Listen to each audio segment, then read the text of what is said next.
자, 보시죠. 이제 우리가 뭐 할 거냐면 이번 시간에는 건축법하고 주택법 있죠. 건축법과 주택법에 대한 우리가 뼈대 잡기를 할 건데, 먼저 건축법은 건축 허가를 받는 거기 때문에 이게 제일 중요하거든요. 이게 시험 때 또 많이 나오는 거고, 그거 체계도를 한번 잡아보도록 할 겁니다. 여러분 교재 464페이지 보세요. 464페이지.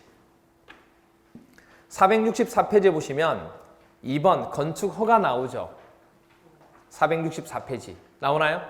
건축 허가 나오고, 옆에 보니까 465페이지에 허가권자하고 사전 승인 뭐 이런 것들 나오죠. 이 부분이 시험 문제에서 워낙 많이 나오고, 또 하나가 뭐냐면 25회 이후로 안 나왔어요. 여러분들 감사해야 돼요. 그래서 이거는 여러분 시험 볼 때 거의 99.9% 99.9%입니다. 나올 확률이. 아시겠죠? 99.9%가 나올 확률이 있어요. 그래서 이 부분을 지금부터 설명을 좀 드릴 겁니다. 자, 보시죠. 그렇게 어렵지 않아요. 건축법 체계도인데 제일 먼저요. 여러분이 이제 건물 짓는다고 생각해 보시면 돼요. 여러분이 건물 짓는 건축주예요. 그럼 건물 지으려고 하면 제일 먼저 뭐가 있어야 될까요? 땅이 있어야 돼요. 땅을 그래서 반드시 뭐죠? 구입을 해야 됩니다. 땅이 없는데 건물 짓는다 그러면 허가권자가 뭐죠? 집에 가라 그래요. 네. 그렇죠? 땅부터 사라고 얘기해요. 말이 안 되잖아요. 땅이 없는데 건물 짓고자 합니다. 허가해 주세요. 뭐지 이거? 이렇게 되는 거예요. 그렇죠? 로또를 사야 되는데 사지 않고 뭐죠? 1등이 되게 해주세요. 말이 안 되는 거잖아요. 그렇죠? 공부를 안 하고 합격하게 해주세요. 말이 돼요? 안 돼요? 안 되죠? 안 되죠? 여러분 생각해도 안 되죠? 근데 많이 그렇게 얘기해요. 많이 그렇게 해요. 진짜로. 공부할 시간이 3시간밖에 안 돼요. 동차 합격하고 싶어요. 많이 그렇게 얘기해요. 공부할 시간 3시간밖에 안 되는데 가능해요? 불가능해요? 가능해요. 가능해요. 그걸 어떻게 활용하느냐가 중요하다고. 공부를 한꺼번에 다 하려고 하니까 힘들죠. 무슨 말이세요? 3, 4월 동안은 그러니까 3월 달부터 시작하는데 동차 준비한다. 그럼 어떻게 하면 돼요? 다 하면 안 돼요. 3, 4월 달 민계 공부만 하는 거예요. 3시간밖에 공부할 시간 없는데 민계 공부만 해요. 무슨 말이세요? 민계 공부 해라고. 그래서 3, 4월 딱 끝날 때쯤 돼서 민계공의 진도가 맞춰지면, 안 밀리고 맞춰지면 거기다가 중개사법 있죠. 5월 달에 중개사법을 플러스 시킵니다. 5, 6월 달에 민계공 정상적으로 진도 나가고 거기다가 중개사법을 다른 거 필요 없고 3, 4월 달에 했던 강의만 중개사법 강의를 듣고 플러스 시킵니다. 5월 달에. 그럼 그게 5월 달 끝나고 그게 됐다. 그럼 된 거예요. 그럼 다시 거기다가 6월 달에 뭐죠? 그 진도 끝났잖아요, 그게. 그럼 그때 공시법을 거기다 플러스 시킵니다. 이 공부는 전략이에요. 공부할 시간이 많이 없는데 어떻게 하고 있냐면 그걸 뭐죠? 전체 과목을 다 시작하려고 해요. 그러니까 나중에는 불안해서 아예 포기하게 되죠. 이 전략이라고, 공부하는 방법은. 전략이라고, 이게. 무슨 말이세요? 그러니까. 중요도의 순위가 있잖아요, 이게. 제가 민계공을 왜 먼저 얘기했냐면 민계공은 양이 많거든요. 양이 많은 걸 단시간에 끝낼 수는 없어요. 그래서 민계공은 계속 가는 거예요. 그리고 거기다가 그나마 중개사법하고 공시법하고 세법은 양이 적거든요. 적은데 외울 건 있죠, 당연히. 그래서 한 달씩 접목시키는 거예요, 이게. 근데 하다 보면 7월 달 정도 가서 그게 진도대로 안 된다. 그러면 깨끗하게 뭐 해야 돼요? 1차만 해야죠. 그러면 불안하진 않죠. 왜? 1차를 해왔으니까. 근데 그렇게 안 하면 이것도 아니고 저것도 아닌 상태가 돼요. 그러면 최소한의 안전장치도 없는 상태에서 공부를 하게 되잖아요. 무슨 말 이해가 돼요? 그래서 하는 얘기예요. 그래서 그게 전략입니다. 전략. 공부는 전략이에요.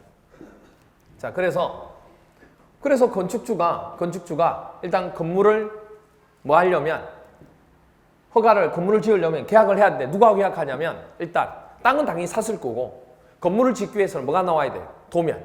그 도면을 만드는 자가 누구예요? 설계자. 그렇죠? 설계자. 건축사라고도 얘기하죠. 설계자.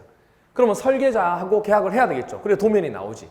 그렇죠? 그리고 또 하나가 바로 뭐냐면 누가 필요하냐면 공사하는 자, 시공자. 시공자 있어요. 시공자하고 계약을 하는 거예요. 왜냐하면 설계하는 자가 시공을 하진 않거든요. 설계하는 자가 시공하면 될 거 아니냐. 우리나라 건축법상, 건설업법이죠. 건설업법상 설계자와 시공자가 한 업체가 되면 안 돼요. 될 수가 없어요. 왜 없지? 왜 없냐면 둘이는 감시해야 될 관계예요. 만약에 둘이 같으면 건축주는 죽어나는 거예요. 왜요? 설계 도면을 그리면 설계 도면대로 허가가 났으면 그대로 공사를 해야 되는데 둘이 아삼육이 되면 철근 10개 들어가야 되는데 한 5개만 넣어. 그걸 감시하는 게 누구예요? 그걸 공사하는 게 누구예요? 시공자고. 그걸 또 감시하는 게 감리자잖아요. 보통 설계자에서 감리자가 나오거든요. 그래서 한 업체가 설계하고 시공을 할 수 없는 거예요. 근데 이제 할 수 있는 경우도 있어요. 여러분들이 어디에서 배우는 거? 학개론에서 배우는 거. BTO, BOT, BO 아세요? 그게 무슨 사업이에요? 그게 주로 국책 사업이거든요. 그게 무슨 자본이에요? 사회 간접 자본을 가지고 하는 사업이에요. 사회 간접 자본이라는 거 아시죠? 그거라고. 그래서 도로, 항만 이런 것들이 주로 그런 공사할 때 들어가는 거라고 그게. 그런 거는 뭐냐면 국책 사업의 형태이기 때문에 그거는 설계하고 시공을 한 업체가 하도록 하는 거예요. 그거는. 그런 게 예외인 거예요. 그렇게 해서 그걸 뭐 하고 난 뒤에 도로를 민간업체가 자기네 돈, 국가 돈 원래 세금으로 내야 되는데 그렇게 안 하고 자기 돈 내서 도로를 깐 거예요. 깔고 난 뒤에 그럼 어떻게 해요? 자기가 빌드 지었잖아요. 그러면 자기가 뭐 해야 돼요? 국가에 돈 안 주니까 자기가 거기는 운영해서 가져가야 되잖아요. 그러니까 뭐예요? 오퍼레이트, 운영하는 거예요. 뭐 지어서? 톨게이트 지어가지고. 그래서 톨게이트 가격이 천차만별인 거예요. 시장조사회가 나오는 거예요. 그리고 난 뒤에 운영해서 기간을 정해서 운영해서 금액을 다 회수했겠죠. 그럼 이제 뭐 하는 거예요? 트랜스퍼, 소유권을 이전하는 거예요. 누구한테? 국가한테. 그게 BOT예요. 근데 그렇게 하지 않고 BTO는 지어놓고 난 뒤에 미리 뭐 하는 거예요? 소유권 이전해놓고 계약 기간을 정하는 거죠. 며칠부터 며칠까지 언제 몇 년 동안만 내가 이거 수익금 빼내겠다. 그렇게 해서 전세처럼 하는 거예요. 말 그대로. 그렇게 해서 운영을 하는 거예요. 그게 BTO죠. 그 말고도 뭐죠?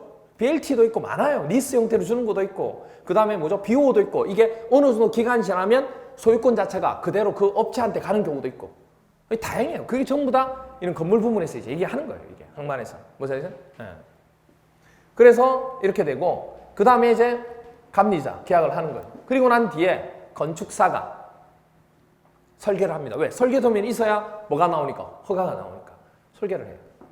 그리고 설계를 하면 그걸 가지고 이제 다 가지고 이제 부품급을 안고 이제 허가권자한테 허가해 주세요 하고 갑니다. 건축주가 갑니다. 그러면 허가권자가 허가 기준이 있어요, 없어요? 그 기준에 맞으면 허가를 해주고 맞지 않으면 다시 하세요. 이렇게 돼요. 그래서 보시면 허가를 해주는 허가권자가 누군지를 보셔야 돼요. 허가권자가. 건물은 어디에서 지어져요? 지금부터 하는 거는 도시를 생각하면 안 돼요, 이제. 정비법까지가 도시예요. 응? 정비법까지가 도시라고. 그래서 정비법까지는 전부 다 이 도시 가지고 얘기한 거예요. 그런데 지금부터 짓는 거는 도시가 아니에요. 그냥 일반 곳에도 다 짓는 거예요. 무슨 말이가 돼요? 그래서 건물이 짓는 곳은 어디예요? 땅이에요, 땅. 세 번째 서열이에요, 세 번째 서열. 그래서 허가를 해주는 자는 누구예요? 세 번째 서열에 있는 자들이 허가를 해주는 거예요. 그런데 예외적으로 규모가 너무 크면 얘네들이 하기에는 너무 위험 부담이 있는 게 있어요. 그 정도는 누가 해주겠다? 위에서도 세 번째 서열에서 예외적으로 하는 경우도 있어요. 무사히세? 그렇게 됩니다. 무슨 말인지 이해가 돼요? 그러니까 기본적으로 건축법에서는 허가권자가 누가 된다고요? 세 번째 서열. 그럼 세 번째 서열 얘기해 주세요. 누구? 특별자치시장, 특별자치도지사, 그리고 시장군수구청장이 된다. 됐나요? 허가권자가 돼요. 근데 예외적으로 그 위에 있는 특별시나 광역시가 되는 경우도 있다, 없다? 있다. 그럼 규모가 커질 때. 그런데 조심하실 게 시, 군 위에 도 있죠. 그럼 도지사도 규모가 커지면 해야 되겠네? 아니에요. 도지사는 허가권은 가지고 있지 않고 그 정도 위험한 정도가 되면 도지사는 나한테 그냥 허가는 받지 말고 사전 승인만 받아라. 그리고 허가는 네가 해줘라. 이렇게 하고 있습니다. 도에서는. 아시죠? 그것만 달라요. 그래서 한번 볼게요. 허가권자는 이렇게 됩니다. 원칙은 특별자치시장, 특별자치도지사, 시장 또는 군수구청. 세 번째 서열. 맞나요? 그렇게 기억하면 되고. 그 다음 예외적으로 특별시장, 광역시장 내 도지사는 X. 도지사는 뭐가 없어요? 허가권이 없어요. 그래서 기본적으로 특별시장, 광역시장 부분에 허가권이 있는 거예요. 도지사는 뭐가 있다고요? 사전 승인만 그냥 한다고요. 그럼 예외적으로 어떤 경우냐면 층수가 21층 이상 그리고 또는 연면적 합계가 얼마? 10만 제곱미터 이상. 그러니까 둘 다 만족해야 되는 엔드가 아니고 이것 또는 이거일 때는 특별시장 또는 광역시장이 허가를 하도록 돼 있다고. 무슨 말 이해가 돼요? 그런데 또 예외적으로 뭐냐면 그곳이 공창시민은 제외한데 공장이나 창고가 된다든지 그 건물이 공장이나 창고가 된다든지 아니면 지방건축위원회 심의를 거친 건축물일 때는 굳이 이렇게 되는 층수와 면적이라 할지라도 특별시장과 광역시장한테 허가를 받지 않아도 된다. 이렇게 예외적으로 들어갔다는 얘기. 무슨 말 이해가 돼요? 그렇게 돼요. 그리고 그럼 이제 한번 연습해 볼게요. 15층짜리 건물이 있는데 15층짜리 건물이 되든 또는 연면적 5만 제곱미터의 건축물을 신축하고자 합니다. 그럼 허가권자를 여러분이 얘기해 주시면 돼요. 이것 또는 이게 되는 거예요. 아시겠죠? 그러면 일단은 21층은 안 되죠. 그리고 10만 제곱미터 이상도 안 되죠. 그러면 서울특별시 강남구 청담동입니다. 강남에 보면 청담동이라는 곳이 있거든요. 여기다가 여러분이 건물을 짓고자 합니다. 그럼 누구한테 허가를 받으러 가야 돼요? 그렇죠. 강남구청장한테 가야 돼요. 서울특별시장한테 가면 돼요? 안 돼요? 안 돼요. 네. 그 다음에 부산광역시 동구 수정동. 여기 모르죠 여러분들? 여기 모르죠? 모를 거예요 여기는. 제가 태어난 곳이거든요. 네. 모를 수밖에 없죠. 제가 태어난 곳이니까. 그렇죠? 네. 물이 되게 맑은 동네예요. 제 보세요. 맑게 생겼잖아요. 네, 이렇게 돼요. 그래서 부산광역시 동구 수정동인데 이건 모르지만 여러분이 맞출 수 있죠. 누구한테? 동구청장. 지역마다 동구는 항상 있죠. 동구, 뭐 서구, 중구 이런 거 있잖아요. 그렇죠? 이렇게 되고. 그 다음 제주특별자치도 서귀포시의 성산호흡입니다. 여기 건물 짓고자 해요. 누구한테 가야 돼요? 그렇죠. 제주특별자치도지사 서귀포시장한테 가면 안 돼. 권한 없어요. 얘네는. 행정상이 그냥 시장이지.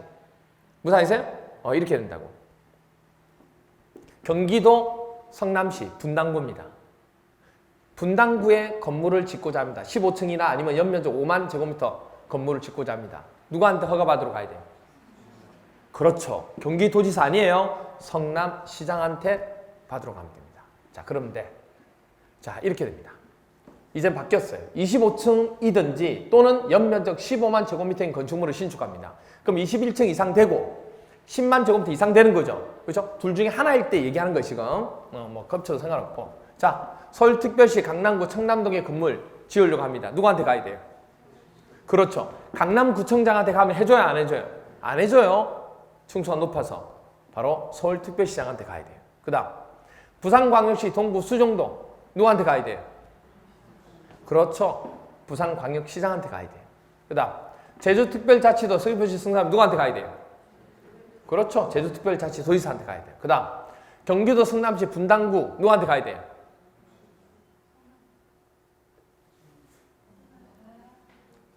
자, 여기서 이제 갈등이 생기기 시작하죠. 웅성웅성해요. 웅성웅성. 누구한테 가야 돼요? 그렇죠. 성남시장입니다. 경기도지사 아니에요. 도지사는 사전 승인을 해주는 거지 뭐는 없어요? 허가권은 없다니까요. 무슨 아세요? 그래서 이렇게 됩니다. 됐죠? 이건 제주특별자치도잖아요. 이거는. 됐죠? 어떤 거요? 아니요, 그건 아니에요. 허가권자는 대도시 시장이고 대도시 시장 아니고 상관이 없습니다. 시장이 되면 무조건 허가권이 있습니다. 여기는 대도시 시장 그런 거 없어요. 대도시 시장 부분 따지는 경우는 우리의 주로 뭐냐면 도시일 때. 여기는 그런 거 안 따져요. 왜냐하면 도시 개발이 아니기 때문에. 도시 개발일 때는 인구수에 따라 개발이 달라지거든요. 근데 그게 아니니까. 그렇죠? 됐죠? 이렇게 됩니다. 경기도지사는 사전 승인을 받는다. 그럼 사전 승인이 뭐냐? 도지사 사전 승인 대상이 되는 것은 아까 얘기했듯이 층수가 21층 이상이거나 연면적 합계가 10만, 이거 똑같은 거죠. 이거일 때는 사전 승인 받아야 돼, 도지사한테. 허가권은 받는 게 아니고. 그리고 똑같이 공장이나 창고, 지방건축물이 시민건축물 제외합니다. 그리고 자연환경구역이나 수질보호구역으로 도지사가 지정한 곳이 있어요. 그곳에다가 연면적 합계 1000제곱미터 이상이나 또는 3층 이상 되는 건물을 숙박시설이나 위락시설을 짓고자 한다는 얘기예요. 그러면 딱 봐도 야, 수질보호구역인데? 자연환경 이거 야, 큰일 나겠는데? 도지사가 사전에 뭐죠? 심사를 해가지고 승인 여부를 결정하겠다는 얘기예요. 그래서 이런 경우. 됐나요?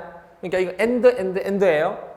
이거 둘 중에 하나, 이거 둘 중에 하나지만 엔드라고. 아시겠죠? 이거이면서 이거이고 이거일 때라는 뜻이에요. 아시겠죠? 네, 그 다음 교육환경, 주거환경에는 규모 제한 없어요. 연면적 합계 1000 이런 거 없다고. 무조건 이거는 1층을 짓든 면적이 작더라도 숙박이나 위락을 저곳에 지으려고 하면 딱 봐도 안 되잖아요. 여러분 봐도. 주거환경인데 위락시설? 우후 난리가 나잖아요. 그렇죠? 교육환경 안 되잖아요. 그렇죠? 그래서 이 경우일 때는 도지사의 사전 승인 받아야 된다. 됐나요? 이렇게 주어집니다. 그래서 그렇게 해서 우리가 허가를 받게 돼요. 받게 되면 건축주는 이제 뭐 하면 되죠? 공사하면 되죠. 그래서 공사하겠습니다 하고 착공신고를 해요. 착공신고를 하고 난 뒤에 이제 공사를 들어갑니다. 건축주가 시공을 하죠. 시공자한테 맡겨가지고. 그러면 감리자가 공사를 제대로 하는지 안 하는지, 설계도면들 하는지 안 하는지 감시를 해요. 그리고 난 뒤에 공사 끝났습니다. 그럼 이제 우리 사용 승인, 사용하게 해주세요 하고 승인 신청을 해요. 그러면 누가? 허가권자는 사용 승인 여부를 가타부타 얘기해줘야 되죠. 그렇잖아요. 아니 건축주가 공사 끝나가지고 사용 승인 하게 해달라고 신청, 이게 바로 준공검사예요. 우리 앞에 했던 준공검사가 곧 사용 승인이랑 똑같은 거예요. 그럼 사용 승인 신청을 해, 준공검사 신청을 한 거예요. 그러면 가타부타 여부를 얘기해줘야 되죠. 그게 어떻게 되냐면 며칠 이내에 검사 후 사용 승인서를 교부해줘야 되느냐? 7일 이내입니다.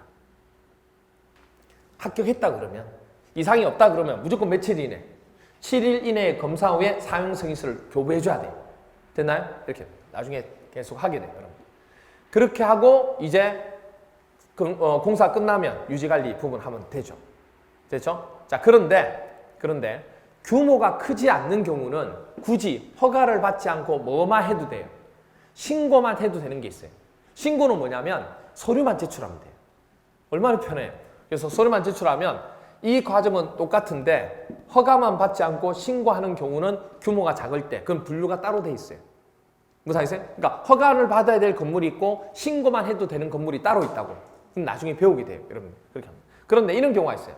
공용 건축물 있죠. 공용으로 쓰는 건축물. 그럼 공용되는 건축물도 허가권자한테 허가를 받아야 돼요? 그건 아니죠. 같은 행정 부분인데. 그때는 뭐 하냐면 그냥 협의만 하면 돼요. 협의만. 우리 이거 건물 지을게요 하고 협의만 하면 돼요. 그럼 협의를 하면 그대로 쭉 들어가서 사용 승인 같은 거 받을 필요 있어요? 없어요? 없죠. 없이 바로 그냥 공사 끝났습니다 하고 통보만 하면 된다고. 이게 뭐죠? 공용 건축물에 대한 형태입니다. 이게 바로 우리가 앞으로 건축법에서 배우게 될 뭐가 돼요? 절차가 돼요. 그 중에서 어떻게 보면 제일 중요한 부분에 관한 내용들을 정리한 겁니다. 지금 아시겠죠? 이렇게 본 거예요. 그래서 이 내용 부분을 하게 될 거고, 그 다음에 이제 보시면 건축법은 이렇게 해서 뼈대를 잡으시면 되고, 그 다음에 5편에서 배우게 되는 거는 5편에서 여러분들이 배우게 될 거는 주택법인데 어디냐면 598페이지 보세요. 598페이지. 598페이지에 보시면 주택에 대한 분류가 나옵니다. 주택에 대한 분류. 599페이지 보시면 주택 정의 나오고 맨 밑에 2번 주택의 종류 나오나요? 그 주택의 종류 나오죠. 그 주택의 종류 정도만 조금 보시면 돼요. 주택의 종류 부분만. 단독주택, 공동주택, 그리고 뒤에 보시면 건설 자금에 따른 분류해가지고 나오는데 이게 또 작년에도 출제가 되었죠. 네, 작년에도 나왔어요, 이게. 한번 더 보죠. 이것만 주택법에서는 조금 보시면 되겠습니다. 자, 주택의 분류는 이렇게 나눠집니다. 규모에 따라서 나눠질 수 있어요. 규모에 따라서 나누면 단독주택과 공동주택 이렇게 나눠요. 또 하나는 뭐냐면 자금에 따라서 나옵니다. 자금을 누가 출자했느냐에 따라서 국민주택이 될 수도 있고 민영주택이 될 수도 있어요. 무슨 말이세요? 그러면 국민주택은 뭐냐면 국민주택은 이렇게 돼요. 주거전용 면적이 1호 또는 한 세대당 얼마? 우리 국민주택 이런 얘기 많이 하잖아요. 그게 뭐냐면 한 세대당 85제곱미터 이하인 주택을 국민주택이라고 해요. 그런데 중요한 거는 그게 아니고 이거이면서 출자자가 누가 돼야 돼요? 돈을 낸 자가. 그렇죠. 국가나 공공이 돼야 됩니다. 공공 출자를 했을 때 국민주택이 되는 거예요. 그러면 인원 규모 이하라 할지라도 민간 업체가 돈을 내면 그거는 뭐가 아니에요? 국민주택이 아니에요. 그걸 구별하셔야 돼요. 그럼 그건 뭐라 불러요? 민영주택이라고 얘기하는 거예요. 이게 정말 조심하실 게 뭐냐면 민영주택을 얘기하면서 주거전용 면적이 이거 이하인 주택을 민간 업체가 돈을 투자해서 출자한 것을 국민주택이란다. 이렇게 나온다고. 그냥 속아 넘어가는 거예요. 아니에요. 그래서 이게 문제가 아니고 자금이 누가 냈느냐에 따라서 국민주택이냐 민영주택이냐가 나눠진다는 걸 알아야 된다고. 그게 중요한 거예요. 무슨 얘기인지 알겠죠? 네. 그리고 이제 규모를 보시면 단독주택이 있고 다중주택이 있고 다가구주택이 있고 공간이 있어요. 종류가 이렇게 됩니다. 그래서 우리가 건축법일 때는 이렇게 네 가지가 있고 지금은 주택법이죠. 그러니까 건축법과 주택법에 다 주택이 분류가 나와요. 건축법일 때는 단독주택을 단다다공 이렇게 얘기합니다. 앞자를 따서. 그런데 주택법일 때는 여기서 뭐가 없어지냐면 공간이 안 들어가요. 그래서 주택법일 때 단독주택을 물어보면 단다다까지만. 건축법일 때는 단다다공까지. 그리고 공동주택은 아파트, 다세대주택, 연립주택, 기숙사를 공동주택을 하는데 건축법에서는 이렇게 얘기해요. 주택법에서는 여기서 뭐가 없어져요? 기숙사가 안 들어갑니다. 그래서 다세대 연기인데 그래서 기자를 빼고 주택법일 때는 공동주택이라 그러면 다세대 연까지만 기억하면 돼요. 이걸 이렇게 외우지 않잖아요. 아다 연기 이렇게 외우면 이 다가, 이 단지 헷갈리기 시작해요. 반드시 이렇게 외우셔야 돼요. 그래서 무슨 말이세요? 그래서 다세대만 기억하면 나머지 다는 전부 다 단독이에요. 됐나요? 그렇게 구별하시면 된다고. 그죠? 그럼 이제 세부적인 내용들 한번 보도록 할게요. 세부적인 내용들.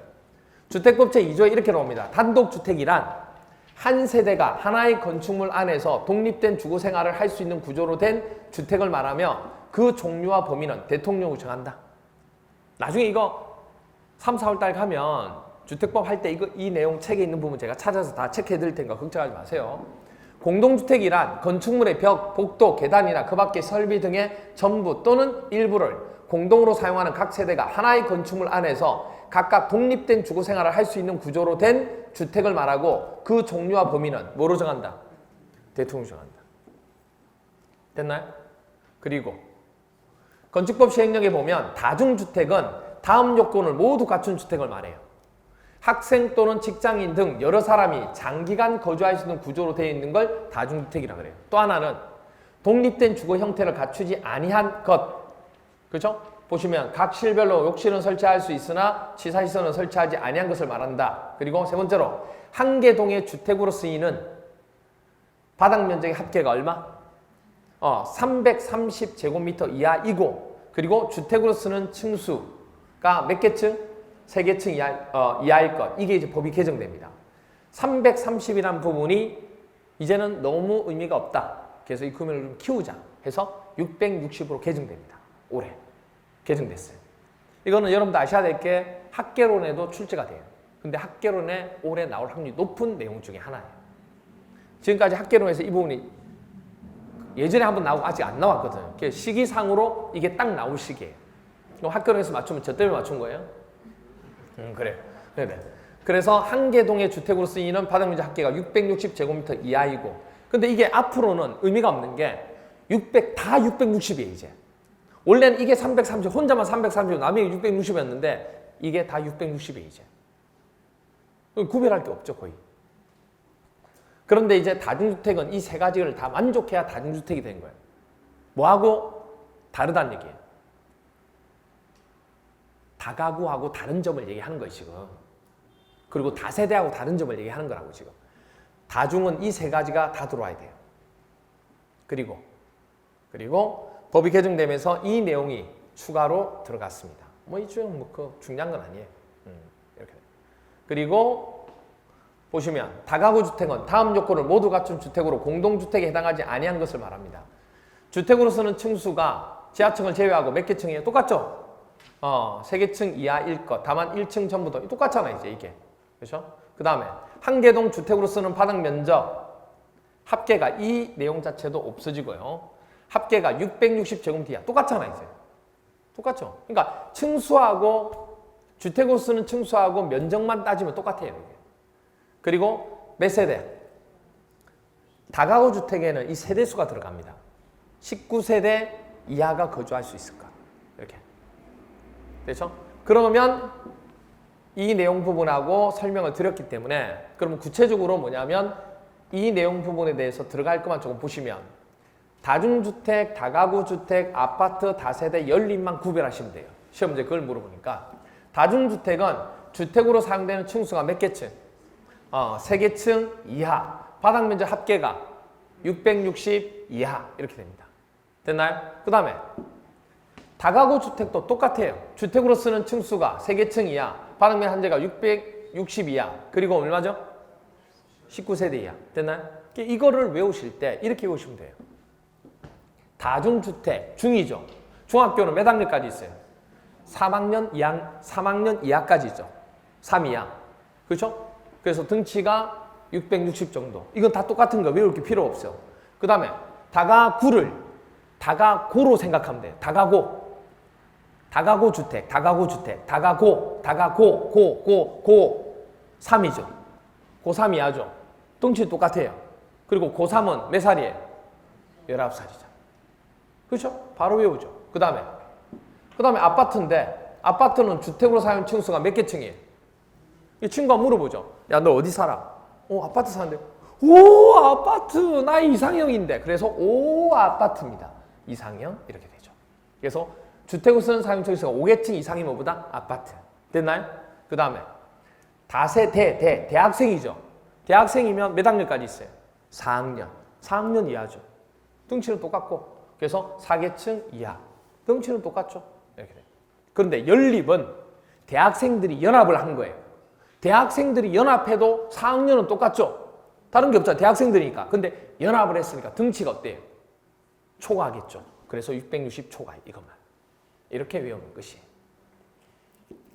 됐나요? 그럼 이렇게 하면 주택법 부분의 분류 부분까지 설명을 드린 겁니다. 되죠? 그래서 우리가 이번 시간에는 건축법의 뼈대 잡는 거 하고, 그 다음에 주택법에 대한 분류 부분까지 설명을 조금 드리는 겁니다. 이렇게 해놔야 여러분들이 나중에 3, 4월달 갔을 때 세부적인 항목을 좀 정할 때, 내용을 들어갈 때 공부하시기가 훨씬 편해요. 아시겠죠? 오케이. 조금 쉬었다가 농지법 부분에 대해서 한번 보도록 할게요.